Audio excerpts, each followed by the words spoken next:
పవన్ కళ్యాణ్ గారు అసెంబ్లీలో మాట్లాడుతూ వైఎస్ఆర్సీపీ గెలిచింది 11 స్థానాల్లోనే అయినప్పటికీ 1100 మందితో సమానంగా మాట్లాడుతున్నారు అనడాన్ని వైఎస్ఆర్సీపీ తమకు అనుకూలంగా మలుచుకొని కూటమి ప్రభుత్వం పవన్ కళ్యాణ్ గారు తమను చూసి భయపడుతున్నారు అంటూ ప్రచారం చేసుకుంటూ ఒక రకమైన ఆనందాన్ని పొందుతూ ఉన్నారు.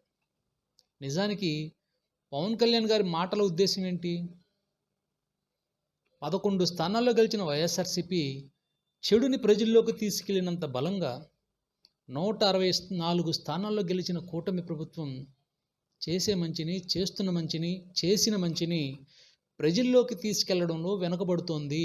ఆ స్థాయిలో మనం పని చేయలేకపోతున్నాము అని చెప్పడాన్ని వైఎస్ఆర్సీపీ ఇలా తమకు అనుకూలంగా ప్రచారం చేసుకుంటూ ఉంది.